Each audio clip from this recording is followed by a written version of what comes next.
আসসালামু আলাইকুম রহমতুল্লাহ। আমি আপনাদেরকে কয়েক রকমের আলিফ বাতা পাঠ করে শোনাবো। সেখান থেকে আপনারা বলবেন কোনটা শুদ্ধ আসলে। তৎকালীন যুগের মানুষেরা একরকম আলিফ বাতা পড়তেন। অর্থাৎ তৎকালীন যুগ বলতে গেলে এটা তো আসলে বাংলাদেশ তো আসলে পূর্ব পাকিস্তান।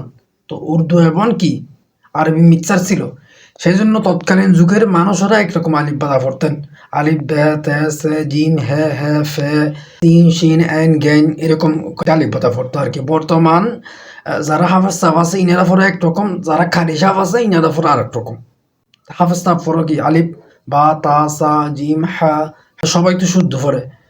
তো আমি আপনাদেরকে বলবো কোন ধরনের আলিফ বাতাটা কি শুদ্ধ।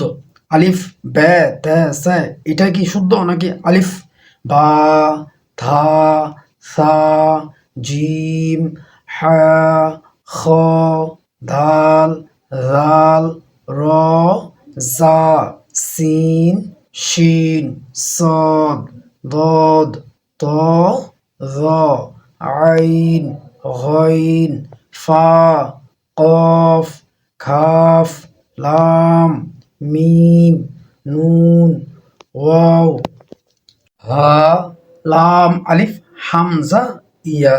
আপনারা কোন ধরনের আলিফ বাতা পড়েন?